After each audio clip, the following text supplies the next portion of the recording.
Everything we know, from people and ants to stars and galaxies to quarks and atoms, the entire universe, might just be a simulation running inside a supercomputer inside an even bigger universe. Ancient philosophers said that the universe is a dream that we're waiting to wake up from. In this dream world of the imagination, anything is possible. All cultural items, from the dreams of our rodent-like ancestors, to books, to television shows, are merely permutations of the reality we think we live in. Today's age of computers and video games places simulations at the center of our cultural consciousness. A select group of us perform simulations for fun and profit, and we call them games, role-playing and otherwise. We live to run simulations. Join us on the Simulationist podcast as we explore our culture. Hello, and welcome to the Simulationist podcast. This is iteration 36. I'm Ryan Kirkby. With us today is the host, Josh Trelevin. The other host, hello, yes, I'm Josh. And we have a third host today, Kathy Tridhart. Hey, you said my name right. Fantastic. Well, I figured I've known you long enough. I'm going to make sure to get the name right. Just decent courtesy. So, yes, we do have a guest host, so, yeah, welcome. Guest host or third host. I mean, depends how things go. We'll see what the future holds. You never know. So, yeah, all you listeners who are used to my voice and Ryan's voice, I hope you will be okay with a third voice. With having a third person, another voice. We'll go from a dialectic to a trieclectic? Something like that. It'll just pipe in every once in a while and then wander away for a while. Sometimes that's how it happens. Very good. Okay, and we got to, this is iteration 36, we got to the date, May 12th. Mother's Day this day, unless you're British, in which case that was months ago. Yeah, it was a couple months ago. Okay, happy Mother's Day, everyone. Happy belated Mother's Day for every British one. Yes, before we actually get into the topic, which is somewhat Mother's Day related, I just want to thank everybody this week for remaining sane enough not to bring up any conspiracy theories as a major prominent news story this week. I looked, because I do like my conspiracy theories, and I could not find anything especially conspiracy theming this week. Okay, so you're celebrating in that. Well, there was some crazy stuff, there was some downright stupid stuff, and there was some nefarious stuff, but it was all pretty honest and on the level. It didn't seem like there was deeper levels and like onions on this whole thing. So our message to all the sane people out there, thank you for remaining sane. And for the insane people... Thank you for remaining at least honest about what you're doing. Yeah, and keep on plotting in secret and, Yeah, thanks for keeping it to yourself. but please don't keep it to yourself forever, otherwise we're going to have to lose this part. Ryan will get really bored. Please, share your insanity with the rest of the world. But, focus it, concentrate it. Don't make it all the time. Concentrated bursts of wonderful, multi-layered crazy. I love how we're just giving tips on just how to be crazy. Well, that is kind of the whole point of the conspiracy part. Oh. It's craziness, but it also makes for really good storytelling, very compelling stuff, and sadly that's just how the human mind works. Compelling equals sometimes at least partially insane. C'est la vie. That's true. Or do we want to just do quick updates? Yes, what have you been doing this week, Josh? Oh, you want to do me... Okay, yes. What have I been doing? Well, today I played the xylophone and the timpani drums and some other instruments, cowbell, a bit of cowbell. More cowbell or just enough cowbell? I probably could have used more cowbell, actually, now that But, I mean, it's over and done with. That's at my old high school, so I went back there and played with the alumni there. Oh, so you were allowed there. You didn't just break in and start playing with the instruments? Okay. No, and there was, it was like a full-on show, and there was, other people playing instruments also, so. Oh, you had a jam session. All right. Yeah, and there was an audience and all that stuff, and they didn't clapped. boo, okay. I didn't hear any boo. I don't see tomato or anything in your hair, so it went at least fairly good. At least from a cartoonish People were perspective. polite, at least, the very least. They just ate the tomatoes instead of throwing them. They just ate the tomatoes and stared so angrily. Nightshade. I didn't see tomatoes. They were selling donuts and coffee. Well, no one's going to throw donuts. Well, maybe coffee, but you have to get really mad for them to throw coffee at you. It's true. People tend to need their caffeine, so you must have really annoyed somebody if they're throwing their coffee at you. Yeah, that's one of those very aggressive acts, is throwing coffee. So you'd have to have been purposefully offensive with your instruments to anger them enough to whip coffee at you. I don't I don't know if that's even possible. Is that possible to be, like, say you have, like, a drum. Well, I guess if you play your drum, like, while someone's trying to sleep, I mean, that could do it. That will definitely do it. But other than that, it's hard to imagine being I offensive. suppose if you you're... could- Oh, sorry, no, go. You could have your timpani, because they do change the tones, you could just have it completely in the wrong tone, and if somebody's on the cusp of a mental break and they music is their trigger, then there's potential. See, I was thinking, like, if you're playing before, like a group of people that actually trained in the drums, and you're playing it just bad enough, you could possibly get them really irate over you, just like, you suck so bad, and everyone in the audience knows it. Yeah. Okay. So that's what I've been doing. I've been playing music, and I've been having a blast. You know, I'm not very good, but that's okay because it was just for fun. It was just all the old. Well, not old. We're not that. Well, old. it's a relative old. I mean, once you Older graduate than high students, school, you yeah. become too old for it. Yeah. So, welcome to the world of being an old man, Josh. Yeah. Well, and my band teacher from that era, he is retired for some years now, so he's definitely old. To be able to be old enough to retire. One day. Well, maybe one day. Let's be honest here. Maybe one day. It's the economy. We don't know how it's going to go. So hopefully, cross your fingers, one day we'll all be able to retire before the age of 95. I think. Maybe. But, yes, this week I've been focusing on actually deep end of the coding for Dwarf Fortress. More coding. Yes, Excellent. this is the really bizarre stuff. I'm only basically just understanding the broad strokes of it, but it seems like I can do a lot of really messed up things. And I'm having a lot of fun with the potential. But I still haven't been able to get things to work the way I want. The dogs will be able to spray blood out of their mouths, but I can't get the cats to clean up blood as an area effect. It's just, I mean, I just want to find different ways to see how the system works, and dogs and cats are the easiest and cheapest things to bring with you when you start off a fortress in the game, and so it winds up being that, yes, dogs run around now just vomiting blood everywhere in a huge spray. And this is intended, right? For now. I mean, Okay. this is just me as I'm exploring out what I can do. Okay, what if I change it from this factor to this?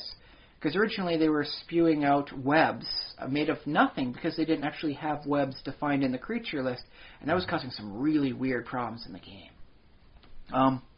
Yeah, so because apparently the traders would bring this extract of nothing in with them, and they'd have this barrel of liquid with 10 units of it, and they're trying to sell it to you, but there's no price because the liquid doesn't exist. It's 10 units of liquid nothingness.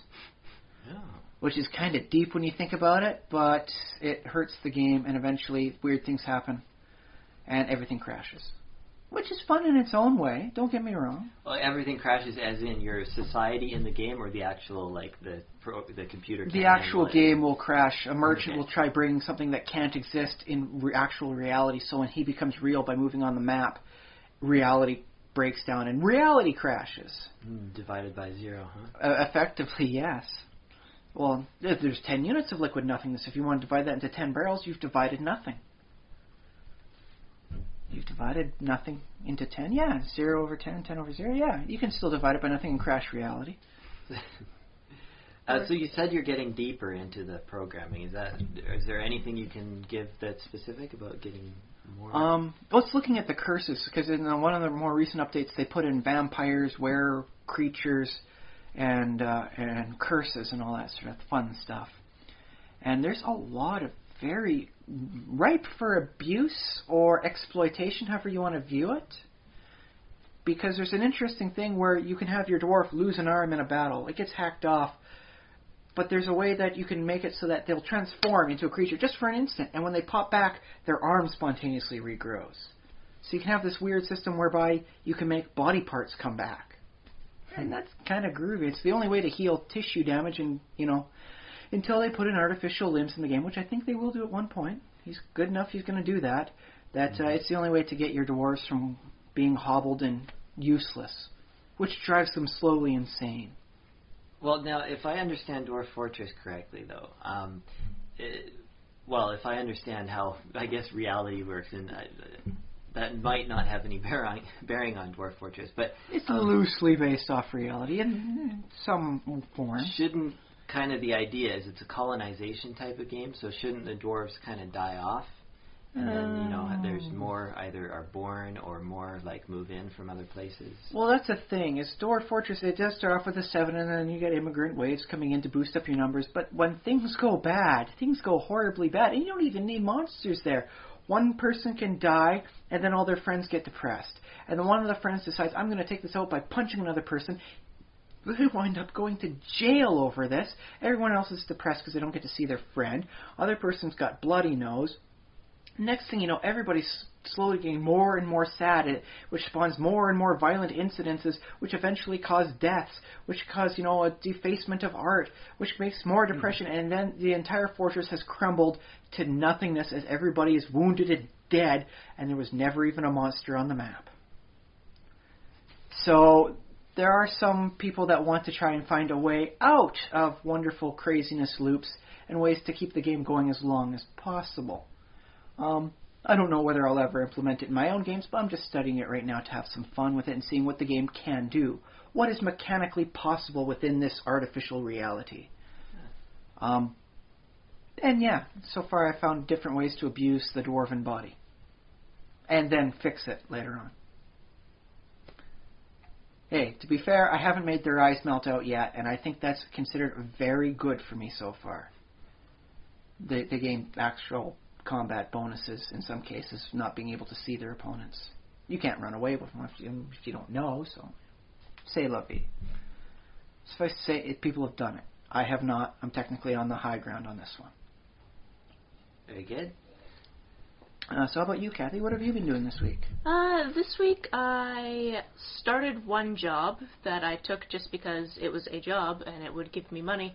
And then the next day I got a call saying that I was accepted for a much better job, which is a 9 to 5, Monday to Friday, full-time with benefits after a while and free food at the end of the week. So free food. Yeah, I promptly quit first job. Still worked the next day because I'm not just going to not show up because I'm not a jerk. You totally could have. I totally could have, but then I probably wouldn't get paid for the first day, and I like my money. So, well, you worked it, you should get paid. Exactly. So I filled out the paperwork for that job, even though, just 2 shifts. And I'm waiting for the new job to start tomorrow. Yesterday, one of the local breweries was having a open house. So between the hours of... Open house or open bar? Well, that's the thing. It's kind of the same thing. When it's a brewery, right? Yeah, exactly. So between the hours of 1 and 4:30, I was at one of the local breweries, because I don't know how many. There's probably like 10 in Victoria at least. We liked our microbreweries Yeah, here. they are tasty. They were doing open tastings. They did a tour of the place, and the end of the tour was in a tasting room. So I sat at that bar until 4:30. Probably had... Well, they're 4-ounce pours. I probably had between 4 and 6 pints, let's be honest. I did not count. And it's best when you don't count. Exactly. And when I finally stood up, I realized I needed to eat, and I needed to eat quick. So I definitely did that before wandering away. They didn't provide free pretzels for you, too? No, there was a nice selection of cheeses. However, being lactose intolerant and vegan, I could not have those. Oh, yeah. Yeah, but no, it's a strange phenomenon. I've realized since I've moved back to Victoria, and I don't know that many people. So when I do go out, I tend to go out by myself because my roommate's working and other people are working, that type of thing. Every time I do this, I get the same question. So you're here by yourself? Which I always think is weird. Like, when did it become the weird thing to do things on your own? Like, doesn't that show independence? Doesn't that show I can do whatever the hell I want? I think for the purposes of drinking alcohol, it's supposed to always be a social activity. And drinking alone is always frowned upon. Fair enough. Although I'm in a building where other people are drinking and people are monitoring the fact that I'm not just downing a 2-6. So... You never know. I did go out to karaoke the other night as well and got the same question. But again, I'm in a room full of people, everybody's drinking, and I don't know anybody, so I'm going to sit over in my corner and go through the songbook 12,000 times and write down all the songs I will potentially sing if I ever come back to karaoke. Play that funky music, white boy. I get 98% on that stuff. Yeah, definitely. Sadly, that is my one claim to fame for karaoke. I realize that one book does have one song from Avenue Q in it, and it's If You Were Gay. I do like definitely that one, wanted to sing that one in a room full of Navy guys, but the song didn't come up by the time I was like, I'm too tired, I'm going home. And had to make the 21-year-old that was following me not follow me home. No, bad boy.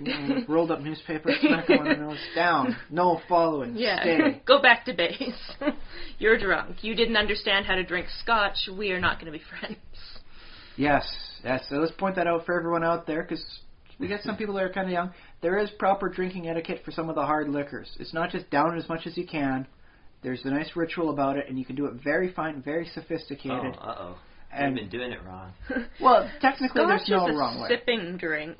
It's also not something that you mix with pop or whatever as a mix, unless you're drinking Bell's, which is a very disgusting mixture of Scotch, which it's Coke flavoring, let's be honest.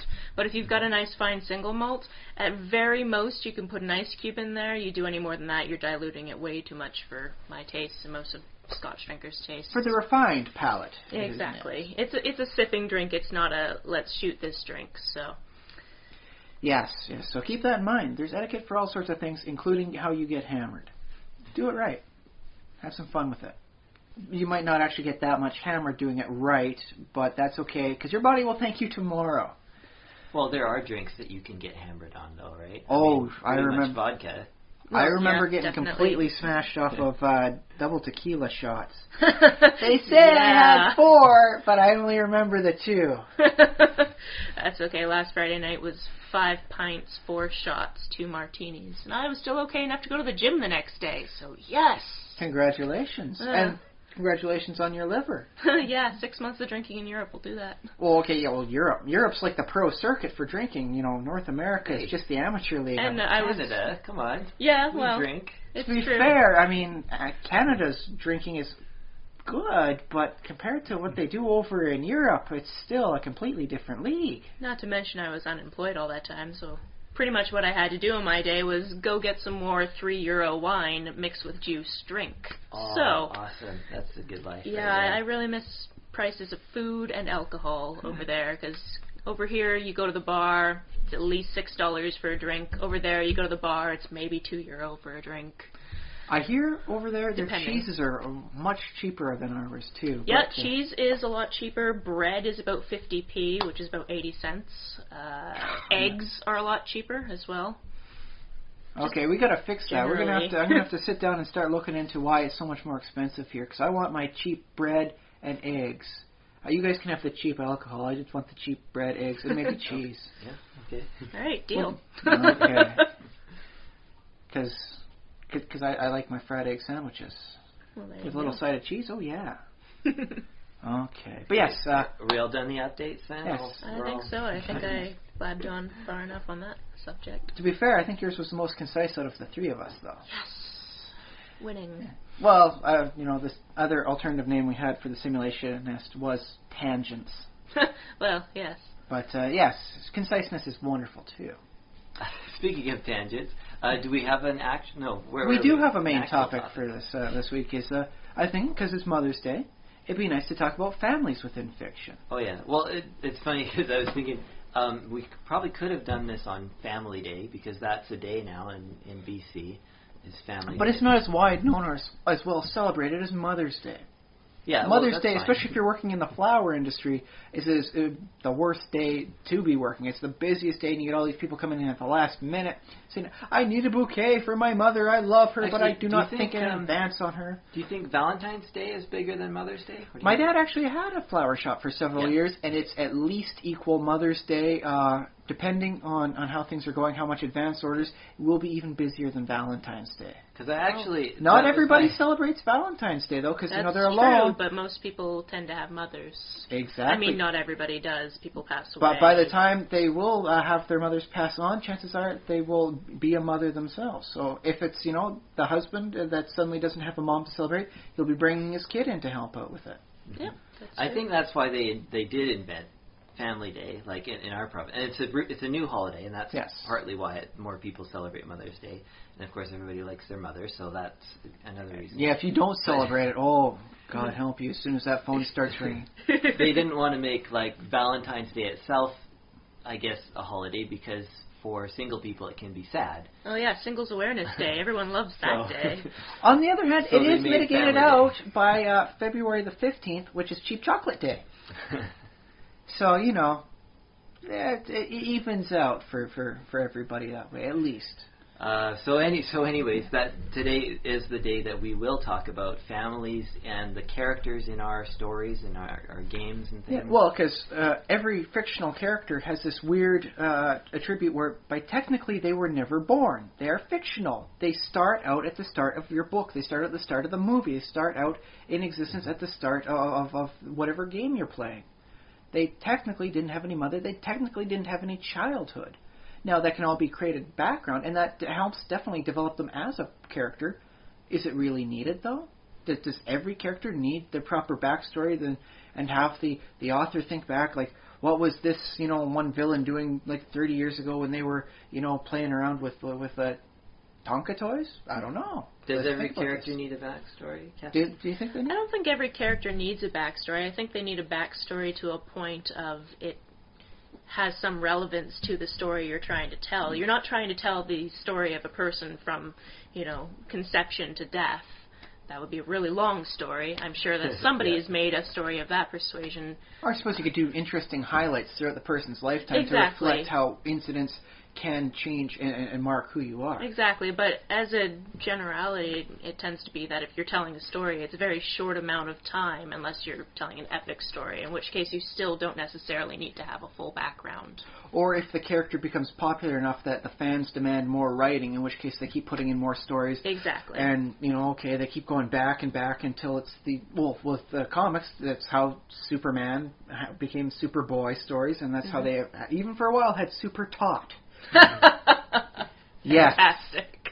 And it was just as everything you'd imagine it right now from just hearing the name Super Tot. Fantastic. Well, and the thing is, there's different writing styles out there. There are some writers who will say, okay, here's a character whose name is Jimmy, and now I'm writing his story.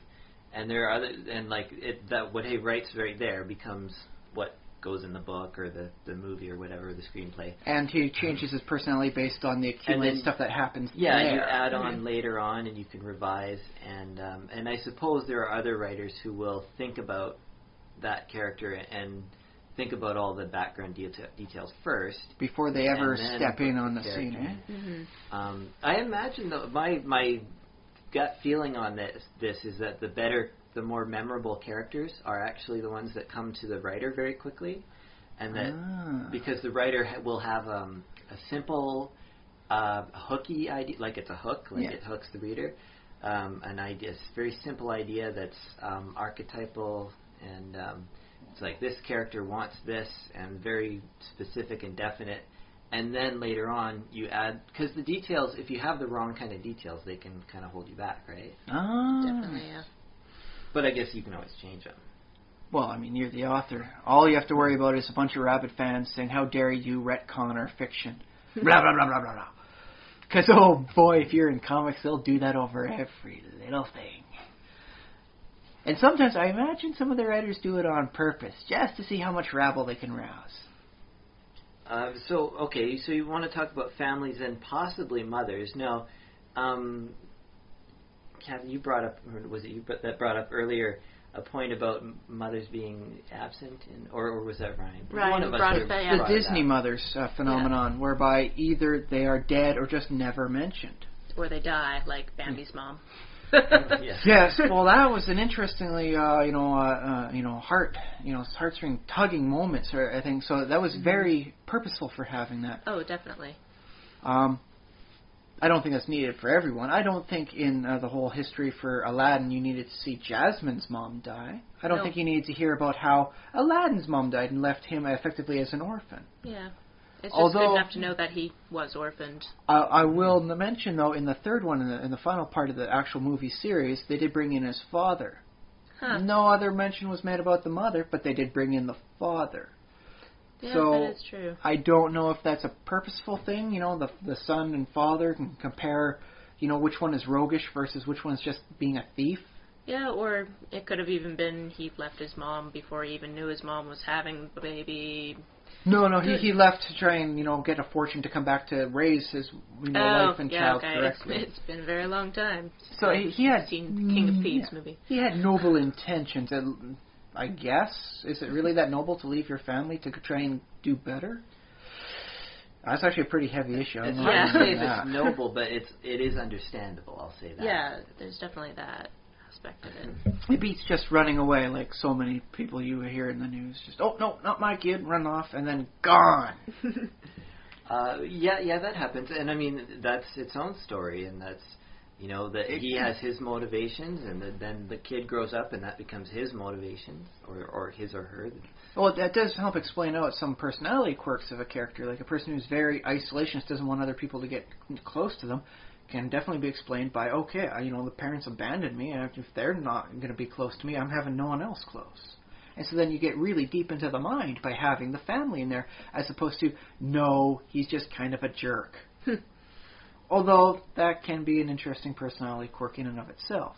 Don't need to explain it more than that. Just know he's a jerk, and this is his story. Yeah. Well, a point that I remember from before, I don't know if we talked about this on the podcast before, but you will often have a person who comes off as a jerk, like, in the beginning of a story. But then later on you find the heart of gold. Yeah, you want to develop that. And I've, like, my theory, to expostulate on my theory about all of these things, is that everybody can be a jerk. Like, everybody can have a bad day. And, like, you can tell a story about an otherwise good person who's having a bad day and does something rude or mean or cuts somebody off in traffic or yells at somebody or whatever. And then that person kind of, you start the story at the point where they're being a jerk, and then the resolution is when they're, you figure out, oh, this, you learn a bit more about them. Yeah, they've gotten back to their normal personality as opposed to that one point in their week where things weren't going great. Yeah. You get them behind the wheel, they're a road rage-aholic sort of thing. Whereas, at the end of the story, they get out, normal society person again. Yeah. And it's always fun to have, like, that person kind of relapse and, like, be a jerk again. Like, some of my favorite characters. Turns out they've got hemorrhoids. They're only a jerk when they're sitting down. They have some form of trigger. They've got a stressor that makes them a jerk. When they stand up, they're a stand-up person. It's a very bad turn of phrase, I suppose. But I suppose the other thing is just people that think they're being funny when they're being rude. Like, because I see a lot of that for those prankster people. They see, oh yes, I'm a prankster person. It's like, no, you're just an ass. Yeah, you're just being a jerk. No one's laughing but you. What does that say, buddy? Well, when they're on TV, I mean, I will laugh at, a TV character who's being mean to somebody else for laughs just because it's on TV and it's not real. Like, okay. So you can't empathize with this person that has to be put up with this jerk trickster. Do I empathize with the like kind of victim? Well, sometimes. Well, for the TV series Kenny versus Spenny, I absolutely hated that. I mean, I like the actors; they seem like good enough people. Yeah. Or, well, I suppose good enough. I mean, how deep do you ever really see them? But the characters, Kenny and Spenny, it was so over the top and almost like cartoonishly antagonistic to each other. So we should give the listeners just Kenny versus Spenny was a TV show with two characters named Kenny and Spenny, and they just pranked each other, basically. It was more than prank. Well, they'd have a bet going, and then whoever lost the bet would have to do something completely horrible. Yeah, I mean, at some points it almost bordered into, like, you think you're watching live action, like Looney Tunes at some point. I don't know how it goes. Oof. Yeah, and they'd pull very strange ways of trying to get the other person to lose the bet. Like, there was I don't know, one where they had to see who would stay in a wheelchair the longest, and you would just pull whatever you could to try to get the other person out of there, and everybody's determined to stay in there. And yeah, don't get me wrong, I mean, let's face it, sometimes the fun of watching something is in seeing how it goes about. And seeing where that determination gets them to go. Yeah, it's never about the ending, which one wins or which one loses. It's about what the length they go to. So maybe I just never saw the right episodes that clicked with me. But the ones I did see, oh my goodness, that was...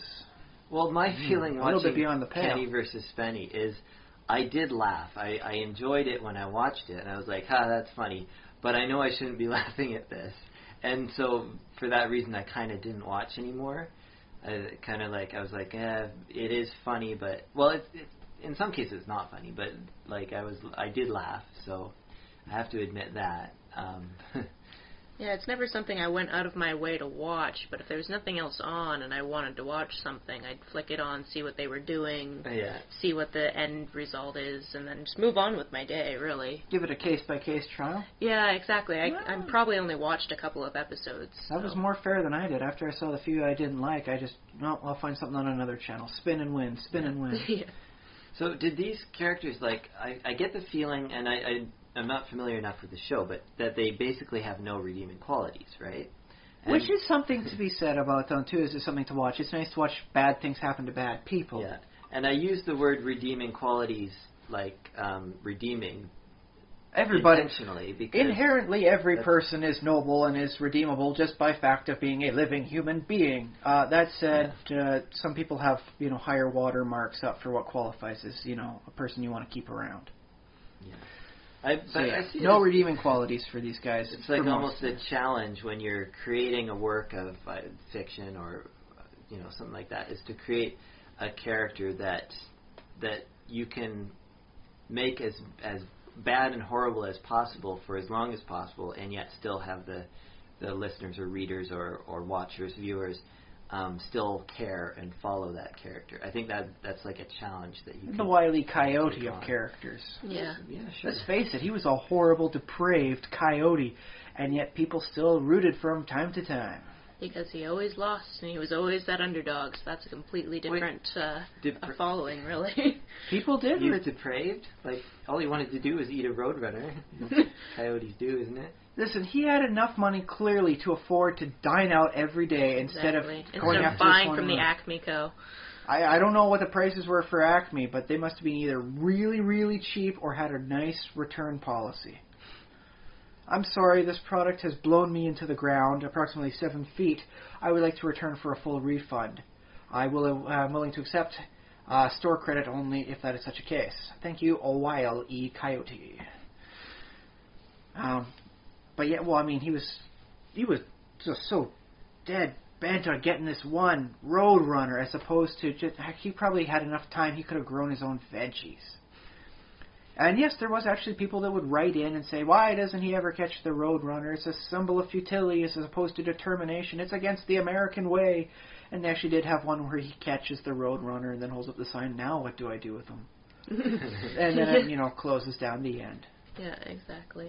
So yeah, in the canon, I guess, the cartoon canon, he actually caught the Roadrunner. There was one time he did catch the Roadrunner, had it by the throat, and then it's been so long he forgets what to do with it. Yeah. You have to wonder if he, took it home to a family or if he just let it go because it was more fun chasing him. Well, Seth MacFarlane did a version. I'll post a link to the YouTube video of the cavalcade of cartoon comedy. Ah, yes, I think I remember that one. He did a version where the coyote catches the Roadrunner and finally eats him. But and then I won't spoil the ending unless you want to. It changes his entire personality. Yeah. I think it was only meant for humor, but it could be a very interesting thing looking in and as to what happens when you finally get that thing that you've been so incredibly obsessed for so long. Now what? It's never as... You never feel as fulfilled as you would think you would feel from obtaining this huge... whatever. Your goal. So I suppose in the end you could even look at the whole Wile E. Coyote Roadrunner paradigm as a story for it's never about getting it, it's about doing it, it's about trying for it. Yeah. That's probably a lot deeper than they ever intended, though. Potentially, yeah. Although I would like it if that is what they intended, and they were just really deep people that were misunderstood in their own time back in 1962? Ish. Is that when the Looney Tunes? I've been watching some of the old stuff on Teletoon Retro. Some of them are marked as far back as 47 or 53. Wow. Okay. But that was with the Vitaphone Corp. I don't know much about them. It's marked again in the 70s for Warner. Okay, well, I'm sure if you're listening to this, you can probably find something on Wikipedia. But yes, for about a half century now, he's been trying to get them. And maybe the writers were so far ahead of their time trying to tell a wonderful Zen story, maybe? I don't know. Maybe they just want to leave it so nebulous it's up to every person to decide what it was all about. That's kind of the direction I would lean. Is that and that's what cartoons basically are, is you project yourself onto the characters that you see, and like television and art in general, is you project your own personality and goals and views onto characters in that story, and or it's just a way to entertain people for 5-10 minutes before the movie comes on. And this is the essence of entertainment, though, is because you have to get people to care about what you're portraying on the screen. And I'm still amazed sometimes that they managed to get anybody to care for the original Bugs Bunny.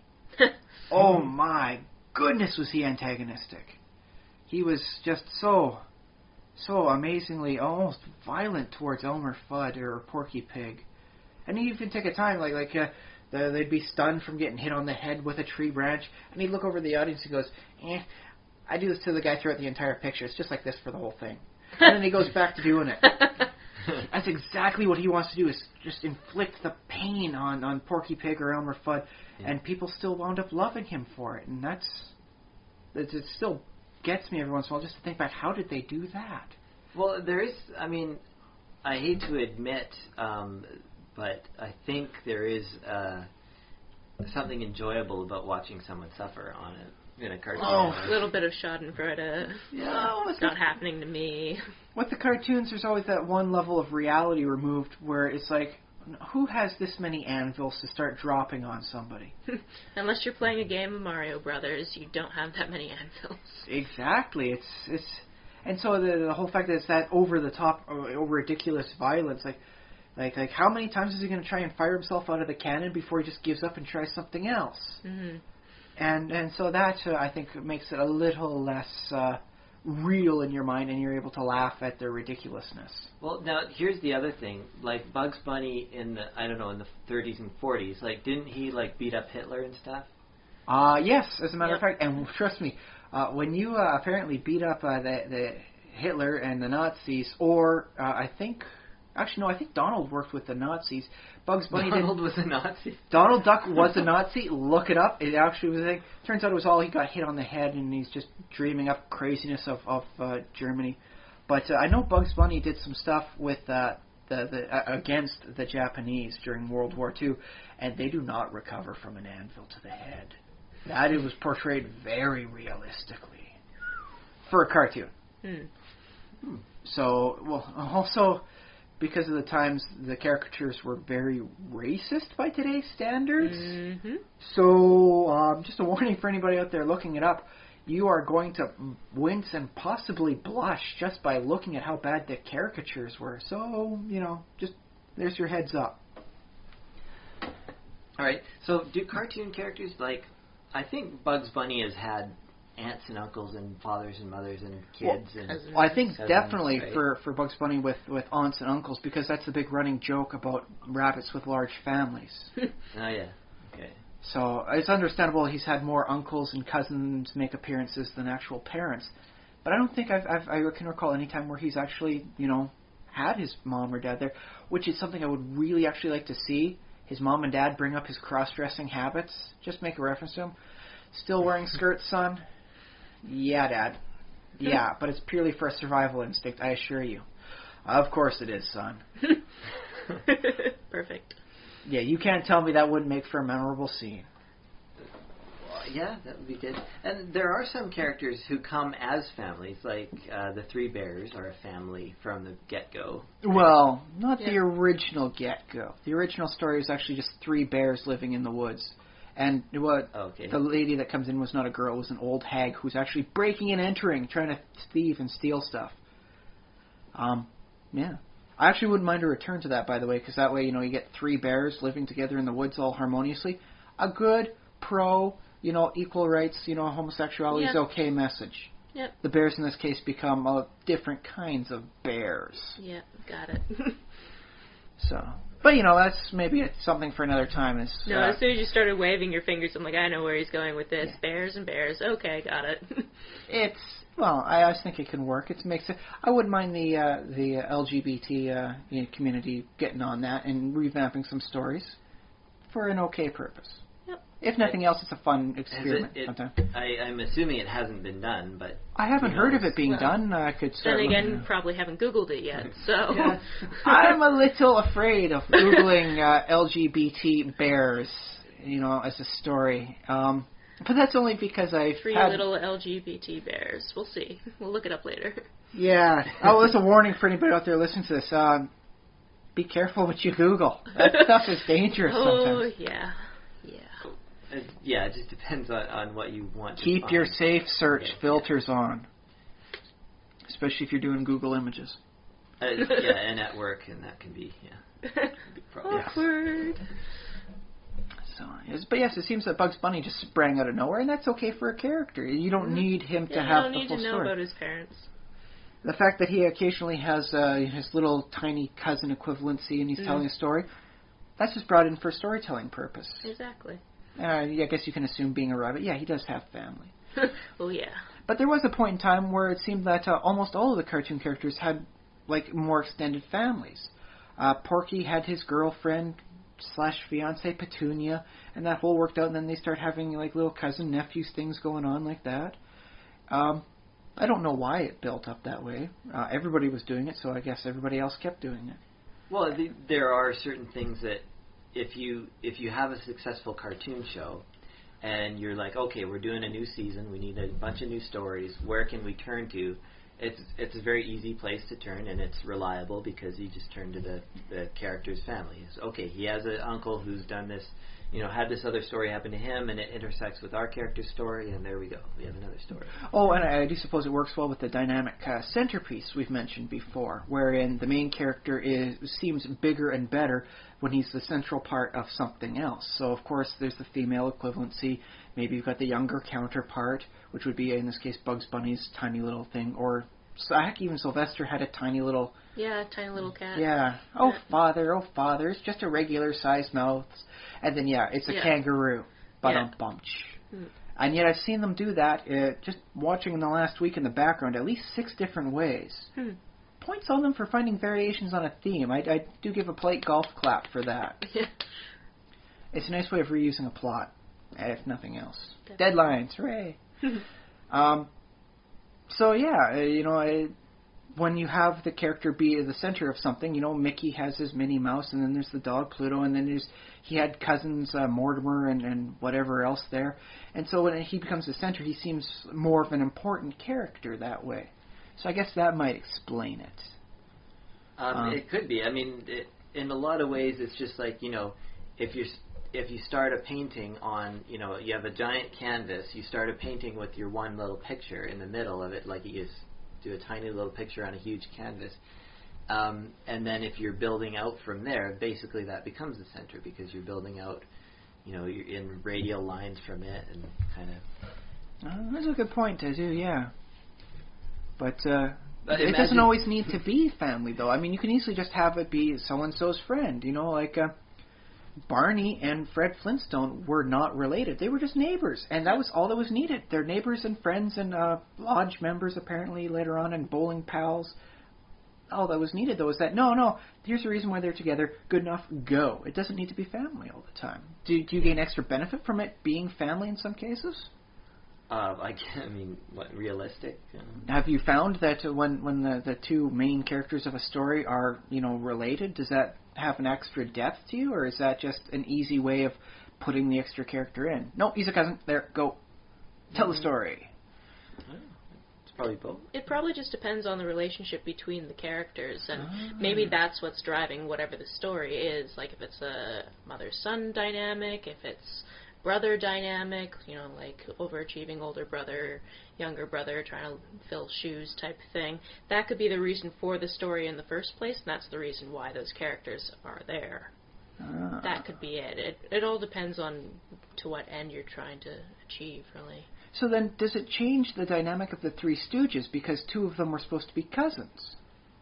I wouldn't think so, although if that's why they're hanging out, I suppose. But they never really seemed to need much of a reason to hang out. Yeah, it's like all of a sudden this just... week they're all painters. Yeah. And this is the funny situation they get in.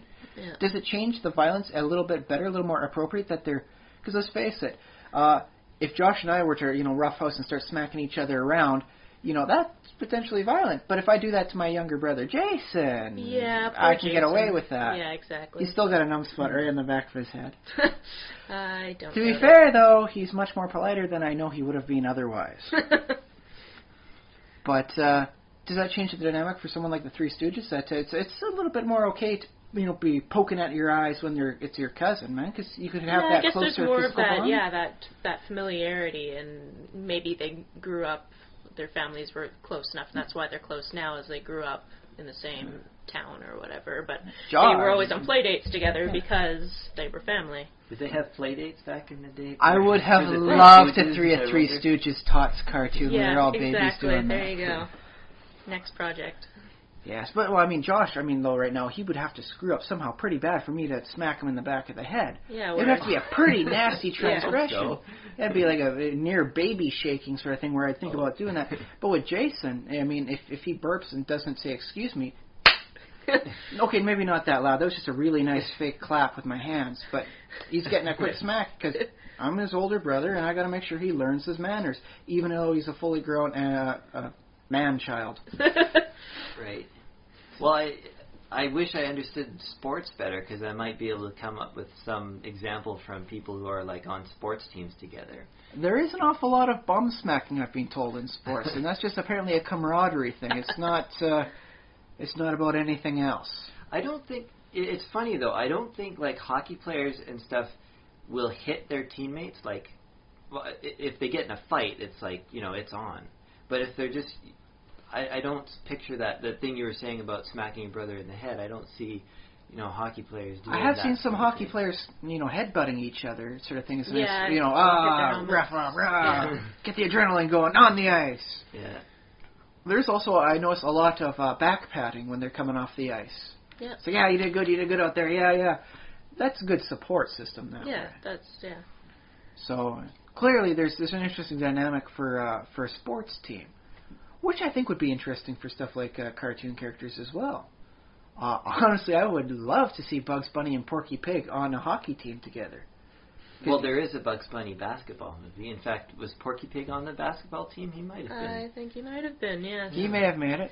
And Michael Jordan, too. Yeah, and Michael Jordan might have been there. It might have been called Space Jam. Yeah, but that was so long ago. And let's face it, it was also a live-action combo sort of thing. Yeah. Just a nice, pure, like a cartoon thing where you've got, we'll cross, contaminate our stuff, and we'll get Pete from the old Mickey Mouse cartoons, because he's a nice, generic, burly guy who I think would probably be good on the ice. Yeah. Okay, let's switch this over. We'll keep this clean. We'll keep it 5 versions of Big Angry Pete versus you get Donald, Mickey, Goofy. This seems like something that probably has happened. I've never seen it. The three of them have worked together a lot. I didn't see a lot of House of Mouse. If they put out anything recently, I may have missed it. Yeah, there are a lot. There's, definitely Treehouse Channel has Mickey Mouse Club that I'm sure at some point they've played some sports together. But I would really like to see that and see the nice, because you're okay with physical activity in a sport, and to go even more over the top, I think that would be a wonderful chance. It's fun. I don't picture, it's funny, like, I don't picture Mickey Mouse and Donald Duck and the other... Goofy is the other main character that when they have their trio the together. triangle. Yeah. The triad of Disney main characters. I don't picture them being like that kind of like, hockey players, they hug each other, they slap each other's butts, they do all these things. I don't picture the cartoon characters doing the same kind of... I don't know. I can see, I picture more high fives, really, with I can cartoon see, characters. I can see Donald coming off the ice, and Mickey slaps him on the back. Good job, Donald. And Donald just goes, nuts on him, like the way only Donald ever can. Yeah, that's true. Because okay, let's face it, Donald Duck would be a hockey goon. He's not there for his sports playing. He's there because he gets really angry and really violent. He's not really he's a little bit spazzy, yeah. Yeah. Goofy's a team player, though, I think. Oh, definitely. Goofy's just there for playing the sport. He doesn't even know what score it is. No, and he doesn't mind. He just likes being part of the action, participating.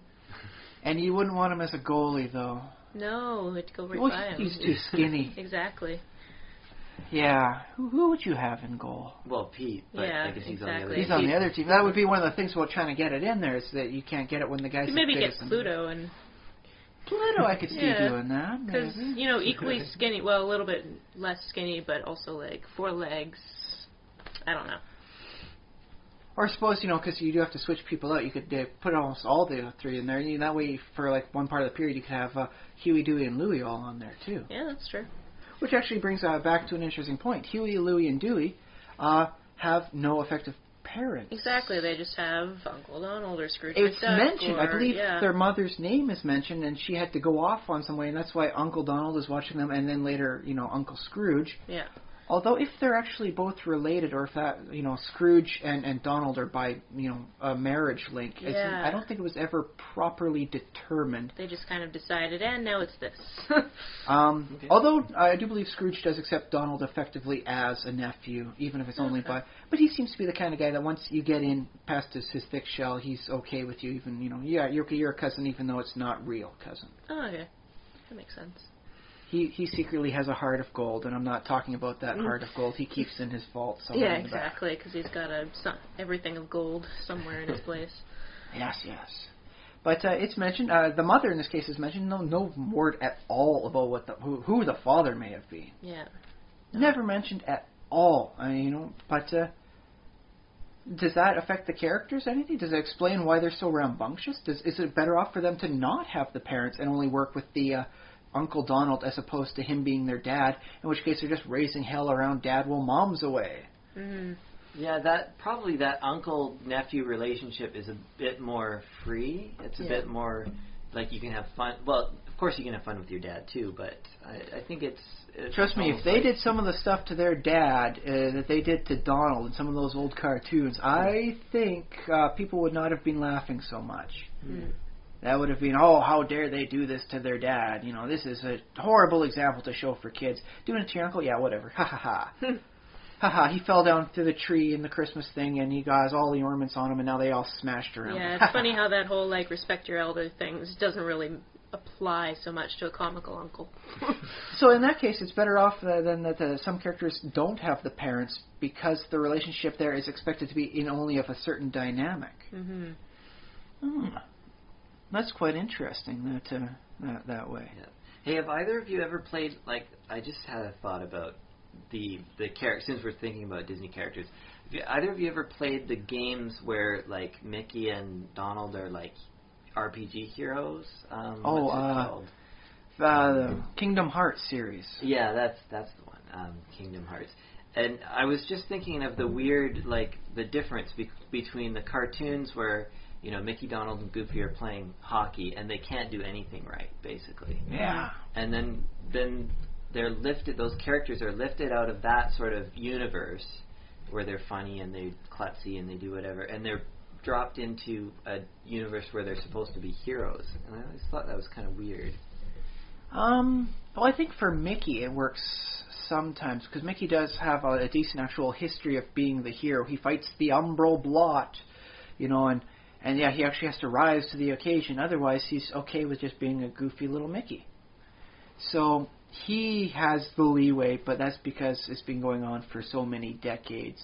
Kind of believable. Yeah, and he's got kind of that leader of the pack mentality, definitely, which would make him, more believable. But everybody else depends on his leadership. Well, I think Maybe it so. well, it depends on the role. Like Donald, I can definitely see being good at physical stuff. When Donald wants to get violent, it doesn't matter how many times he hits his head against that wall. He'll keep coming back for more. Yeah, but doesn't he just end up hurting himself? Yes, but in the end, he usually does manage to at least get to the target, sort of thing. So from, I guess, a gameplay perspective, he does have enough of a mechanic going for him that you can see him being a fighter type. Where, yeah, he will go into battle and just rage off at anyone. Well, if you want to stretch things, I would say it does. In this case, break, it's an extension of a personality trait he's known to have. So it's a Yeah. little bit better off than Goofy. Goofy does not seem like a violent guy. No. Goofy is like the antithesis of violence. He takes the violence and he'll come up and he'll be gorsh and everything's okay with that. Next scene and he's as good as ever. Goofy may be the closest thing to a cartoon Buddha you'll ever see. Which is, again, going back and finding extra depth in cartoons than may have ever been originally intended. Well, I don't know about the closest thing because Winnie the Pooh has been mentioned before. Oh, well, yeah, definitely. not Buddhist, but he's been mentioned in the Tao of Pooh, if you guys have ever heard of that I one. haven't read that, but I have read about it, and I hear it's quite a good read. Yeah, with Winnie the Pooh being very, like... Live for the moment and just act with the moment as opposed to, preparing much for the future, worrying about what happened in the past. Yeah. And somebody also, I may just put a link in this, but somebody also took Homer Simpson and wrote a book about how Homer Simpson illuminates different ideas of philosophy. He's kind of, he's got it, in some ways he's got it right because he just lives his life and kind of doesn't, I don't know, he doesn't react, well, he does react to things. He doesn't seem to hold too much of a grudge once it's all out of his system. Mm-hmm. But, on the other hand, I don't think that makes for a good father figure. Father's supposed to plan ahead for the future, sort of thing. That's what being a parent is about. It's, making sure nothing happens now and making sure nothing will happen in the future. So I guess, yeah, you would have put some thought into this. My entire life perspective has completely changed. If someone was to come at work, and demand money, I wouldn't even think a second about playing a hero. I'm opening up that register. Take it all. Take the whole darn thing. It's insured. It's not mine. Please leave. I have no qualms about that. I wouldn't even consider trying to pelt him in the back of the head with a tomato on his way out. I would nothing. Yeah, no. I got a wife and kid, man. I can't think on the spur of the moment. I got to think about the vast stretch of the decades yet to come. Because I'm a dad now. So maybe that's another reason too why you don't see some characters, especially in stuff like cartoons. The long planning future thing doesn't really work out for a 10-minute cartoon. I think there's some stuff about Foghorn Leghorn, but that tends to show for repeating errors. Interesting in its own perspective on how these things. Well, yeah, eventually he becomes good friends with a dog, and they don't do anything. But their grandkids wind up having the same sort of fights and about that. So it's interesting about. Even though you may achieve peace, it has to happen again for every successive generation. But again, maybe reading too much into it. I have a tendency to do that, and I won't lie. Maybe that's how it's going. So, but for the longer term characters, for the novel characters, I'm reading through the Wheel of Time series. In which case, at least in the first couple books, the concept of who the main protagonist's parents are becomes the whole central thing. His mom and his dad, who he loves very dearly, his mother has since passed away, but his dad's still around, but they are not his actual parents. They found him on a battlefield. One of the apparently opponents, 18 years ago, was fighting 9 months pregnant. She died giving birth on the battlefield. They find him and decide to take him home because, hey, we've always wanted a kid, and these people are clearly not up to the job, being dead. Yep. So they take him home, and it brings up some interesting questions about what really constitutes being a parent. They're not biologically related to him, but they are very much his mother and father. So, from a longer-term perspective, is it better for these more central characters to actually have the family? Well, again, I think it all depends on what kind of story you're trying to tell. I mean, this is a very long-term story, so... 14 books in the case of the Wheel of Time. Exactly. So you do have the time and the need in some cases to actually have that background and have that family interaction and perspective and reflect on whether or not their parents, and yes, of course, their parents, because they raised him, that type of thing. So then what kind of stories work best where a person doesn't have to have any information about their family? What it tends to be, I find, is any of those teen movies. There's almost never a parent around, and if there is a parent around, they're there for like a couple of minutes maximum, and it's just like a comedy bit role for somebody, and then it just moves on to what the teenagers are doing, because we got they clearly don't. Stiller as the mom. Yeah, And now she's exactly. Or like Little Rascals. Hey, look, it's my mom. Whoopee, and it's Whoopi Goldberg, and yay, sight joke, and that's it. Like.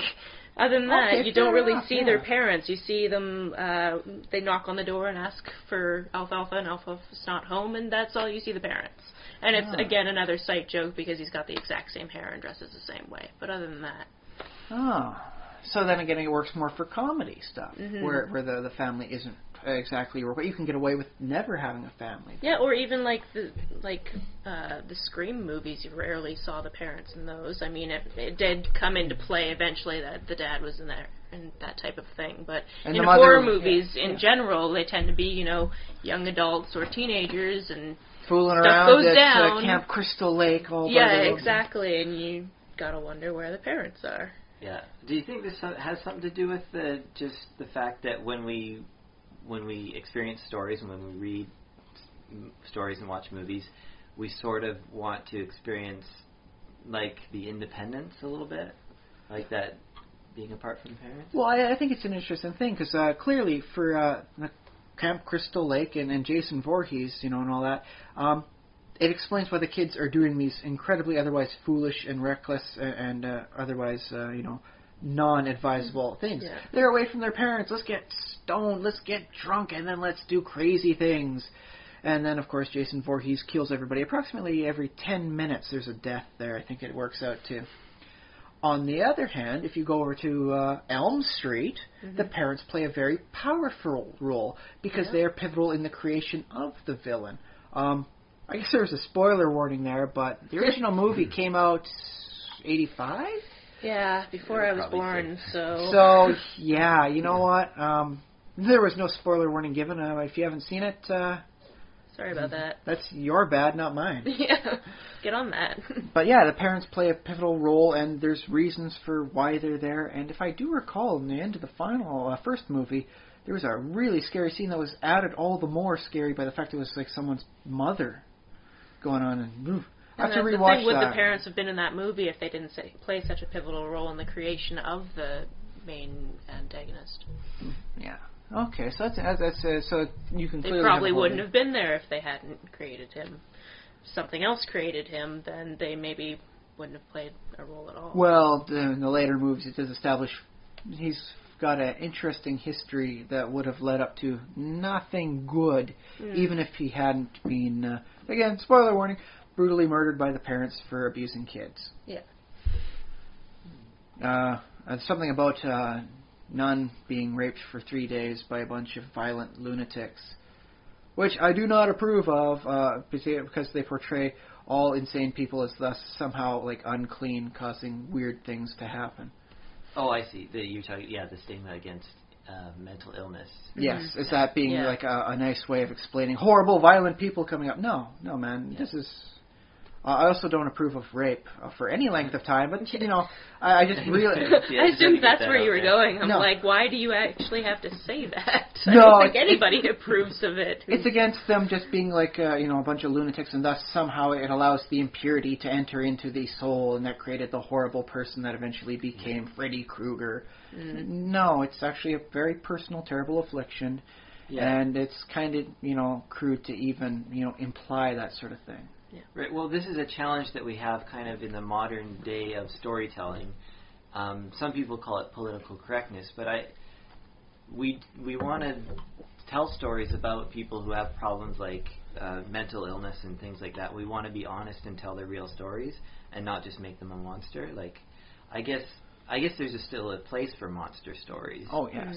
And you can tell you can have a story with a sympathetic villain. I think people do that all the time in the movies. And you can switch it back and forth between the movies. Like in one movie, they're the horrible monster, and then when you get into the sequels, you learn more of the other history of them, and they become more sympathetic. I remember in... I mean, they're still horrible, but you can understand why they're horrible a little bit more. Yeah, I remember in The Ring, Samara, she was, oh my god, this is a vicious psycho, man. Oh, horrible, weird, crazy. And then in the second one, I actually felt sorry for her. Yeah, you do end up feeling sorry for her because of what she went through and what shaped her into what she became. And okay, yeah, there's a whole bit about her being technically unnatural to all, life as we know it. If you read the books, it gets even worse, sort of thing. But there's other weird contortions that story takes there. But in the second one, I started feeling sorry for her. It's like, oh, if I was, if she was real and all that, I'd do my best to make sure she was raised right and good, and I'd do my best to be a good parent for her. Whereas the first movie, it'd just be, no, find a way to burn the horrible She's creepy, little thing. Get her out of here. Yeah. Find some version that combines holy water with nuclear power and then holy nuker. Get really inventive on the thing and just get rid of her on any level. So there's some interesting stuff to be said there, because, I mean, clearly the parents, or at least the foster parents there, helped create the horrible... Oh, is she technically considered a ghost or just a malevolent spirit at the point? It's whatever you want to take out of it, really. Split the difference, call her Japanese horror spirit. There we go. I think that's about as good a description as any you're going to get. Spirit works. Yeah. But let's face it, there's some nice, interesting bits that you only really see for stories coming out of Japan and their horror works. Okay, yeah. So, Japanese horror spirit. That said, the books play very different angles and weird stuff. Once again, be careful when you Google it. Some spoiler warnings going on there, and some really weird stuff. So we haven't spoiled that one, though. No, I think for the story, the book story for her, there's at least 4 layers of surprises I haven't even bothered to mention. If for no other reason, everybody think I'm a horrible, stinking liar. And because, I mean, this is stuff that, you just don't make up unless people assume you're just trying too hard. Apparently it works well as a story series, though. So, however it goes.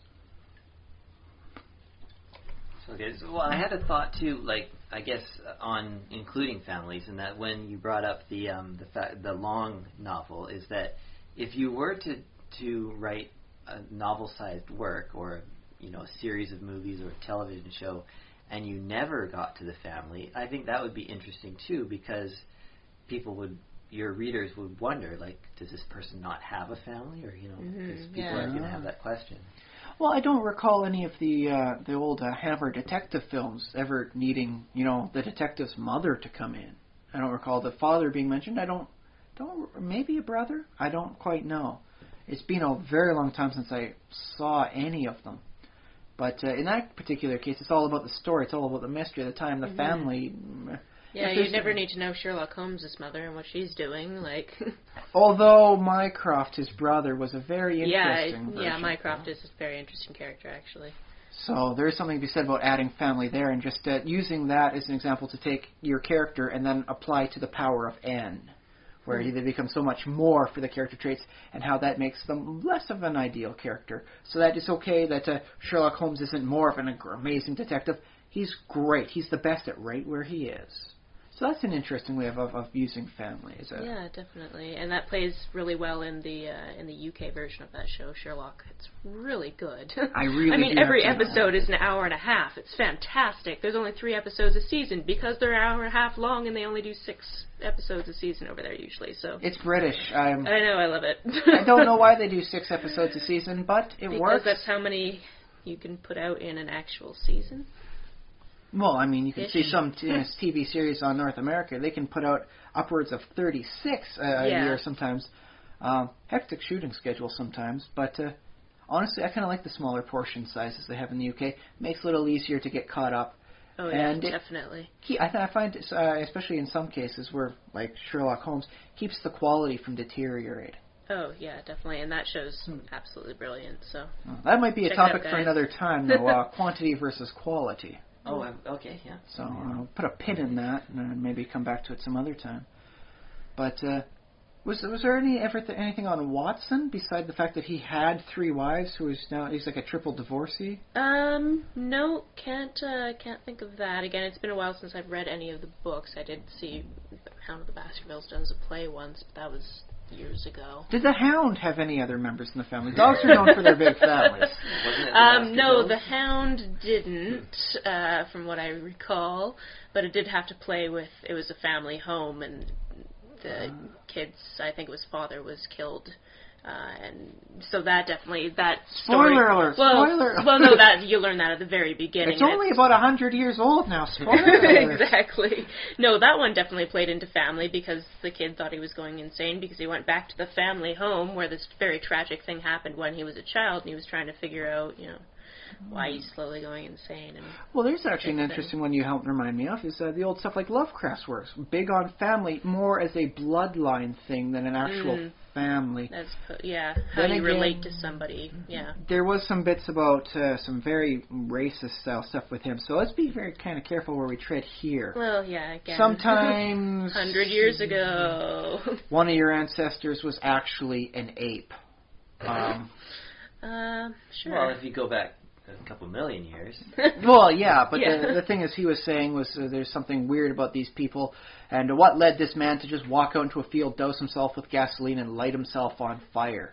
In which case, it's actually an interesting storytelling thing, is working the way back as to how he figured out, and what would cause a man to do such a drastic action as to take his own life in such a permanent and final way. Yeah, such a horrific way. Probably could have had a better version than... no, it turns out his mother or grandmother or whatever it was actually a kind of ape person. Huh. Although, if you look at it from a Conan-style perspective, it becomes a little better off. When Howard wrote about stuff like humanity, whenever they lost civilization, they would actually regress into ape men and then apes.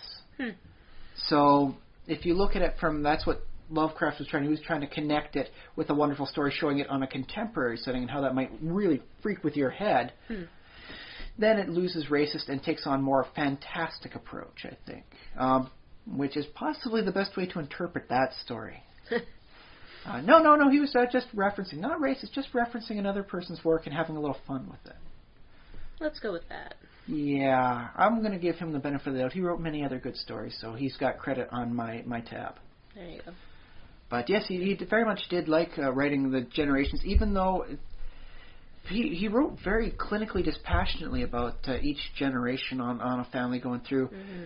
It almost seemed like for Lovecraft's mind, people would reproduce via spores, and all of a sudden there was another generation that grew up, and then there was this, and and it never talked anything about the passionate love. There was never any of the actual family bond there. It was just, okay, this is how it works in the lineage, and now we're following it this way. Which is very different from, say, the Game of Thrones series, where family is very integral to the whole plot of that series. And the family foolishness, if I recall correctly. I do believe the Lannisters could have used a nice dose of wisdom in their gene pool. Oh, yeah, definitely. On the other hand, if they had wisdom, it'd make for poor storytelling. So...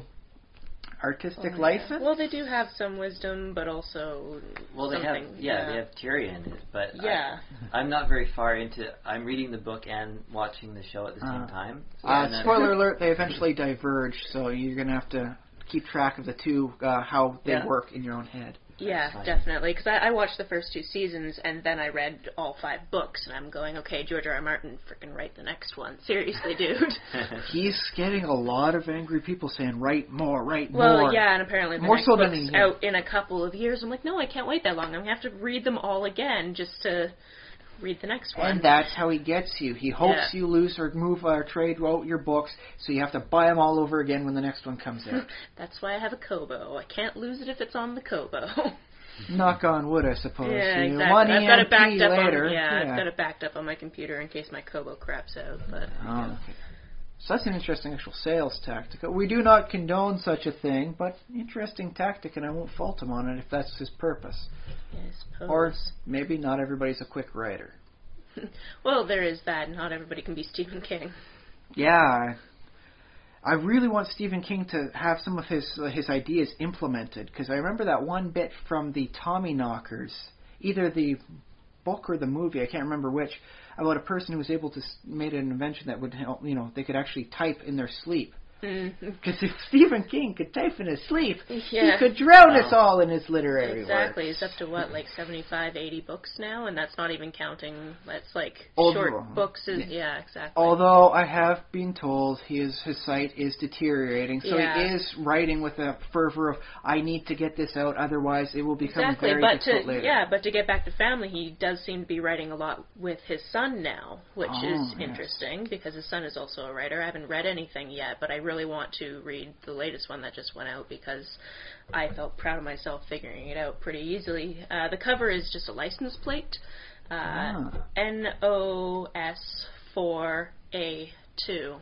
Oh, ba-dum-bum. Yeah, exactly, and I got it pretty much immediately. I'm like, hi, I understand the reference. Okay, this is clever. Maybe I'll read whatever this is because you're trying. Yeah.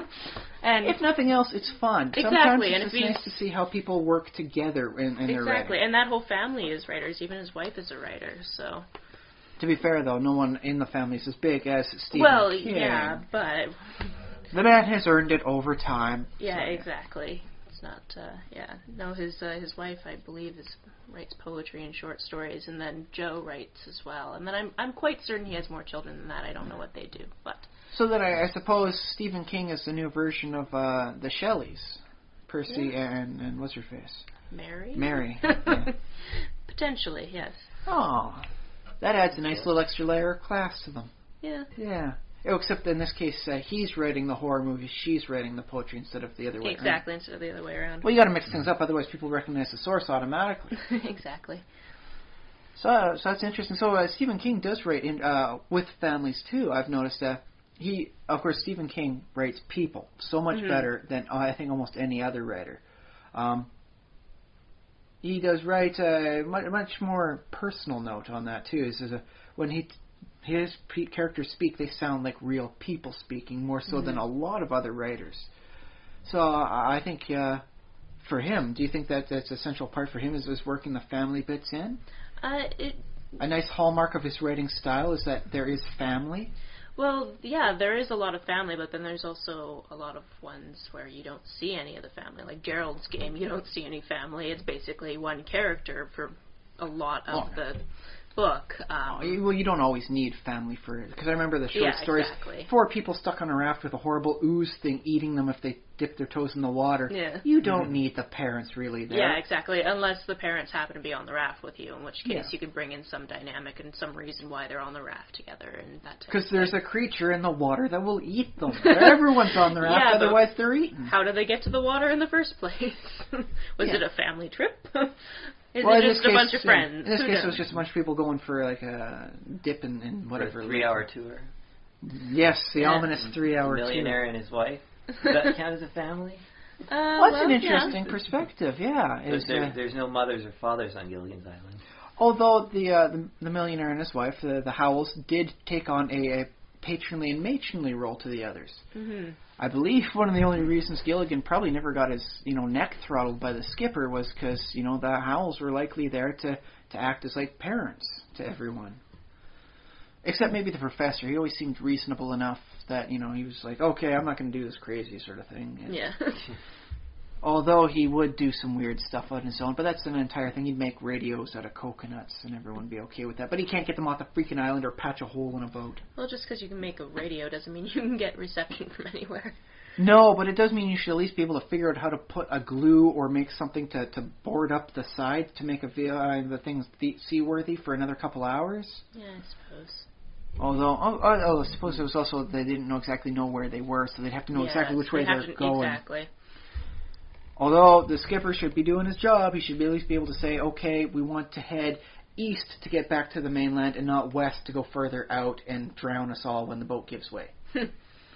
I think the skipper, I think that's sort of part of the story is that he was not the best skipper. Yeah, first. Well, that's why he's given 3-hour tours, not, working on like a fishing trawler or anything like that. They took off like with the storm heading in, kind of. Yeah, which is not something you would do, so. Although, to be fair, let's face it, this did take place back in, was it the 50s? Yeah. So, like they weren't exactly as highly regulated as they are now. Ridiculously safety conscious and over safety conscious as Do you think there's that safety conscious for some degree because of stuff like Gilligan's Island?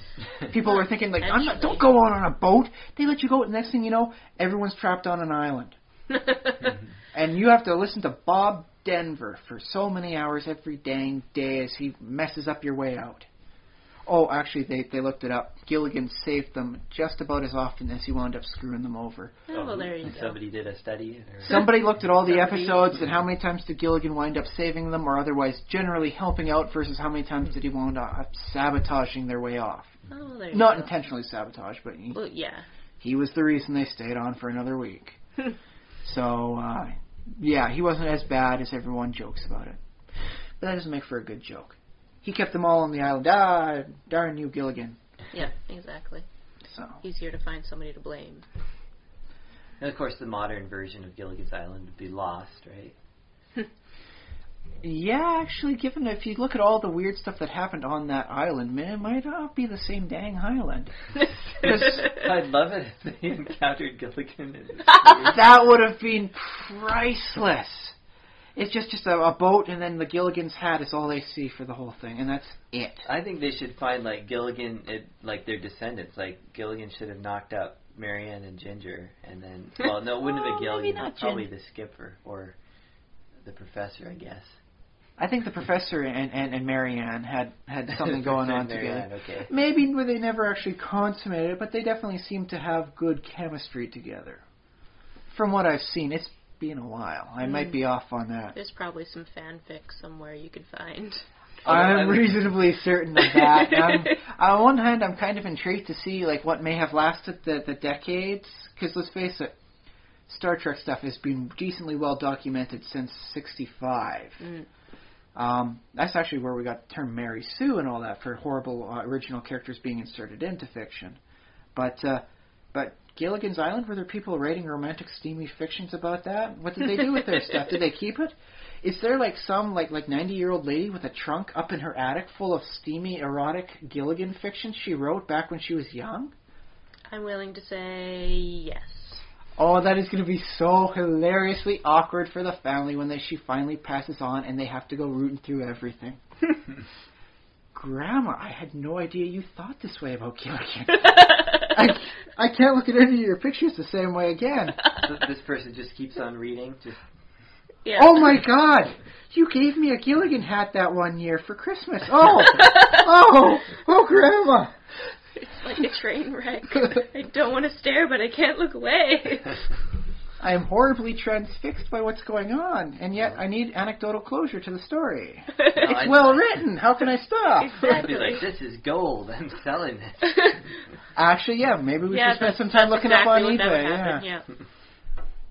Bizarre, classic fan fiction for anybody who's got a thing like a passion for this sort of stuff. It's here in the classic old binary format, in that there's 2 hole punches. Yeah. Okay, gonna have to spend some time actually researching later on, see if I can find that. I'm sure you can. I'm not going to search too hard for fear of actually finding it, but yeah. Although it doesn't necessarily have to be somebody who originally watched the show. I'm sure there's people that have watched the show since and have come up with some fanfic. I'm sure there's people out there that do it just because, I've written all the fanfic I can about this one. What's on TV? Gilligan. Oh, that's right. There's only really one married pair there, the millionaire and his wife. Everyone else was single. And then their mind becomes fruitful and fecund, and all sorts of wonderful stories start developing in their own head. But no, I do believe it was probably the same island, though, as Lost. I recall one time where there's no one else on the island, it's a small island. And then I remember one case where there's a volcano. And I remember one case where there's a tribe of people on there. And I remember one case where somebody surfed their way to the island. And we're talking about Gilligan's Island. It's all Gilligan's Island, yeah. Yes. So all this craziness was happening, and that is best explained from a greater context if it's not the island from Lost. The Dharma Initiative causing all Gilligan's problems. Or if it's something similar, it's further down on our archipelago of islands of craziness. No, I like if it's the same island. I think that would be perfect. Okay, but further down on the on this archipelago of islands we're creating, there is that one for the Swiss Family Robinson too. Yeah, the Swiss Family Robinson's on the next island, and then there's the Survivor people on the island. All the best parts of Survivor happen on just that one island. That one other. You know, that would actually make me watch Survivor. I can't believe that is still going on. They're in like their 25th season. Yeah, well, it's because it's cheap to produce, and they have history now. Yeah, I guess, but at the same time, I'm like, really? By this point, they have to be repeating stuff they've already done, and it has to be generally pretty formulaic. You have to be pretty invested in those characters to want to care. I think they're just doing the same sort of thing that America's Funniest Home Videos has done, whereby they effectively show the same clips over and over again, but they're hoping that nobody who's watching it now was watching it then. They're hoping for a complete audience recycling and wash through. It could be. What you see sometimes too, though, is the people on Survivor, they'll talk about their strategy and whatever, and some of them are people who have watched the show and studied it very carefully, and it's become a game. It's almost like chess. Like the rules are known, and there's established strategies. And like you have to play it a certain way, and that's. And then you get that one person go, "I'm a play to win," and then they have no strategy, and they wind up just screwing over everyone else because they're playing it so straight and narrow. Yeah. So I guess that would be why people continue to watch it, is because the different character types and the different strategies people are playing, and everybody's got to find somebody to hate and somebody to root against, and somebody to root for. So that's understandable, I suppose. But don't they recycle most of the people over? They get to the mountain, eventually they bring them back for like a collection of the best? I think there's been several all-star seasons, or like villains. I think they did a seasons of just people that everybody hated. Which you got the most hate. Would that be the most hate mail then by amount of letters, or most hate mail by weight? I'm assuming it was based on who people generally hated and then who would actually come back. So that's how I'm assuming they did it. Interesting mix of availability and general vileness. Yeah, exactly. I don't think it was like a RuPaul situation where it's like, I think I want to bring back these drag queens for the All-Stars season. And the villains, I watched some of that too, and that's the point we made earlier this evening about a person being a jerk at one point, and then sort of they can be redeemed. And that maybe they had the wrong impression or something like that. So see, now here's an interesting thing. Out of all the various forms of fiction we have, reality TV is technically the least of it. All these people do, or at least have had, parents before. Does that change how we can view them when you start thinking about it? Because it's easy enough just to view them as you see them and just think of them as like a character. Well, but they're real people. Yeah, they're real people. In theory, they've had parents. At least one. Yeah, exactly. And sometimes it depends on the person, because obviously not everybody is a complete reflection of their upbringing. Some people are very individual. Some people are completely the opposite of their parents. If people have been brought up in a really religious household and they're themselves very religious, then you can see that obviously affects their choices and their strategies, or whatever the case may be in that particular reality show. It's funny though, reality TV seems to strip out some of the requirements of like what you need to do in fiction to kind of build up a character and make people believe them. Because if you just say at the beginning of a reality TV, say, this is a reality TV show, this is a real person, even if they're often, a little bit exaggerated or whatever, you can skip a lot of that building up stuff, because people just say, oh, okay, yeah, it's a real person, sure, why not? I will accept anything they say or do as that of a real person's actions. Exactly. At most it's, this is so-and-so, they're this age, they're from this place, and they have this as background, and that's pretty much all you get, and you just kind of build on. And then obviously there's so many different reality shows that you can pretty much find one to suit whatever tastes you have. Well, that's how they do it. It's cheap enough to produce 10, throw them all out, see whichever ones are popular, drop the other 9, keep that one, and then repeat every year. Exactly. What will people keep watching, and what compels people, and what type of characters are inherently interesting from whatever genre of reality show you're doing. So then, despite my general dislike for reality TV, except for Mythbusters, which is completely awesome and qualifies under reality. Yeah, I suppose it does. Well, that's what it's listed as for the genre stuff. Yeah, technically, I suppose it would be like a TV documentary type thing. Reality we'll call it documentary, reality TV. But, aside from that, I generally don't like reality TV. I find it banal and slightly annoying in most cases. But I can appreciate it as a nice test to see whether the characters I'm watching in my fictional shows with all fictional characters are as real and believable as what I'm seeing on the reality TV. Mm-hmm. If the characters on reality TV are flat, two-dimensional, and generally snidely, whiplash-level villainy, so be it. The characters in the fiction stuff, if they're more realistic than that, then I say good enough. They don't need an actual family so long as they maintain enough realistic character. Mm-hmm. Yeah, that might be true. I think different genres will require different approaches, so you can't necessarily mirror a reality TV show in your fiction or your fictional TV show or whatever. But you can definitely take cues from it. You can take ideas. So then finally, there's a use for me for reality TV. Mm-hmm. I can use it as a test, a bar measurement then at least. If you were looking for an excuse to watch the Kardashians, just I admit it. No. Yeah, no, there are definitely a lot of reality shows that I just... The only one with, like, celebrities who just go about their days and people watch that I can stand is Gene Simmons' Family Jewels. And that's simply because his kids are hilarious and he's funny himself, and Shannon's pretty fantastic as well, and they're interesting people, and that's the only one of those ones I can actually stand. I didn't see much of Ozzy Osbourne's reality TV series, but I did like what I saw of it. Okay, I haven't seen any of it, so maybe I would like that one as well. But I can't stand, like, the Kardashians, or there's, like, Ice Loves Coco, and I'm like, why are people watching this?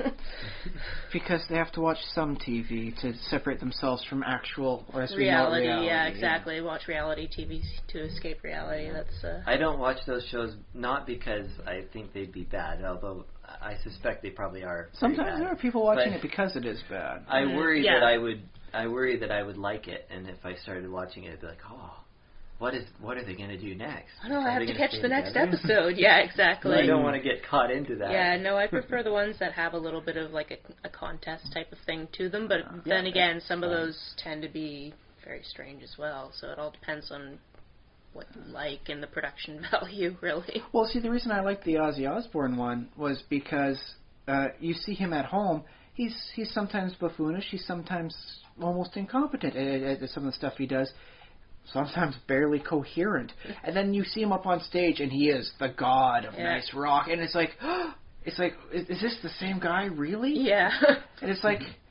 almost like watching when you see person. Rain Man, you know, the movie where it's like, okay, he's bumbling and he's kind of goofy, you know, and it's all that, and then you get him situate him at like a table where he's playing cards, and all of a sudden, bam, he is in his element and he is transfigured from kind of bumbling, lovable goof into the almighty figure of this situation. Yeah, that's cool.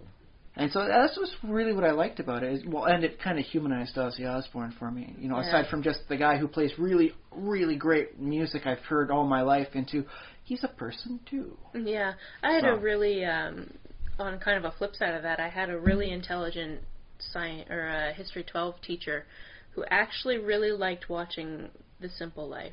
And the only reason he watched it is he made him feel better about himself because they were so stupid, and the crap they got up to week after week. I never watched it. I wasn't as hardcore as Roger Rajat was with that, but holy, like he would just, and he'd talk about it with his students, and I'm like, what are you even talking about?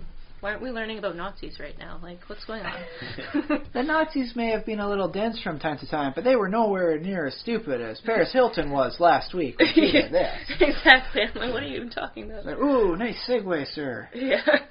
But, well, I suppose there's a lot of different reasons to be watching reality TV. Yeah, there's all types of different escape, or just you get sucked up by the characters, you care about the content, the genre that you're in. I will admit to have watched several episodes of Hoarders to make my entire apartment feel so much cleaner afterwards. Yeah, that's fascinating, really. That and, like, Intervention, those type of shows, I just kind of find fascinating, and it's probably the same reason why I watch Criminal Minds. I really like seeing what's behind the criminal element instead of just being like, there was a bad guy and we caught him. Ooh. I do like seeing the family interactions from Hoarders from what I have seen of it. Before I had to cut back on what channels I had.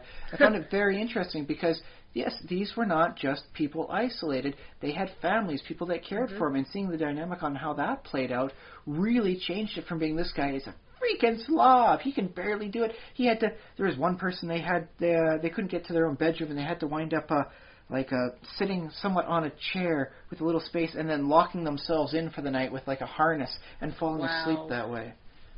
Wow. And that was seemed almost cartoonishly over the top. Yeah. But then you see them talking with their like his or her sons and daughters, and it's like, why can't you do this? And then you learn about, oh no, they were brought up very poor, so throwing things out was a sign of waste, and so they keep it. And then you start seeing the dynamic of it. So the family really does add a lot more in this case. The family does bring a lot of background into why that person has that condition and feels like they need to hoard, or they need to coop on like crazy, or they have... Why there's a freezer full of dead cats. Yeah, exactly. That might have deeper issues. I wouldn't mind seeing them cross-combine with intervention to find some deep, seated roots for...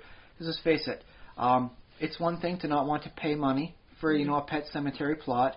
It's another thing not to put the cat, out in the woods, just a quick shovel, burial, done. Yep. I mean, heck, technically if it's out in the wild, you don't even really need to bury the cat. If you just put it out in a nice area, this environment should be able to get the cats, biodegraded within, and some areas as little as a week. Yeah. If it's a healthy biome, of course.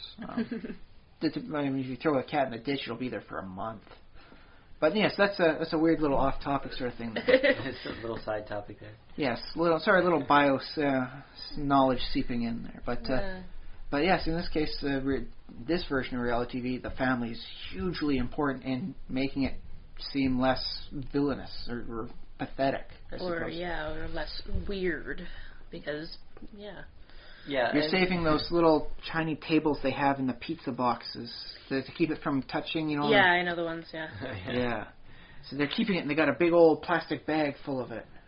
Or it's just people that just don't get around to organizing things properly. I saw one guy who had huge amounts of bottles, and in the end they wound up putting them up on nice little shelves, and the whole place looked great. There's a wonderful collection of different types of bottles and stuff like that. But unorganized, it's just a chaos. He just never got around to organizing it. Now that it's situated up as is, he can make sure he keeps it up to date. Just a little bit of work now instead of the huge start. Yeah, exactly, because once something becomes such a huge start and you don't have a family or friends that are willing to help you out, you just kind of go, well, maybe I'll just leave it off until tomorrow. And let's face it. Yeah, we all do that. Procrastination is an inherent factor of humanity. Yeah, exactly. You find a person that never procrastinates, you start worrying. There's your conspiracy thought. Find somebody who doesn't procrastinate on anything and watch them. Look for the gears, look for the antenna, whatever conspiracy thing you want to make them out to be, but they can't be human. They don't procrastinate. I wonder if you could ever find somebody who didn't have some procrastinating weakness. I suppose there are people who kind of have it together. You'd have to really train yourself to catch yourself whenever you start procrastinating and say, no, I will get this done. I will not put it off till later. Well, it's hard because you can't live your life like everybody has to prioritize, so you can't do everything all at once because that's not possible. No, right? But somebody that has a nice, well-defined hierarchy of priorities, whereby they know, okay, it has to go this way, and then once I'm down, and then they just actually get around to doing all the stuff that's otherwise low on their list that they say is very important to me. You can't throw this out. Mm-hmm. Well, maybe you could just cross some things off your list, I guess. That would be one way. In which case, that would be an interesting... Figure out what's important and the things that are less important. Hopefully not the less important things aren't like that pile of newspapers in your house. But. That's a very potent character trait to develop, is being able to say, no, don't have the time for it, would like to, don't have it, going to have to pass on this one. Yeah. And I guess, how would that apply in creating a character, and you want to create a realistic type of character? I guess you would want to include somebody who procrastinates some of the time, basically, because that makes somebody real, believable. I wouldn't mind seeing a Superman story where, he really should have been getting on to that stuff he was doing in the Fortress of Solitude. But there's people to save over here. Lois needs some attention over there. Mm-hmm. He's got to spy on Lex Luthor to find out what the hell next crazy thing he's going to unleash on Metropolis is. And he just never gets around to doing whatever it is until, it was a signal leading Brainiac ships in. Oops, guess he should have gotten on that one 3 weeks ago. Although Superman, it would be nice. I can think of heroes who do, who could fit the hoarder mold a little bit better. Definitely Batman. Spider-Man. Yeah. But Superman, kind of like the way he works is he's almost a force of nature, and like to get clean, he flies through the sun. Like Yeah. That's his version of dry cleaning. If you wanted to clean out the Fortress of Solitude, it's like, I'll just laser vision it away, the whole thing. Yeah. And then again, done.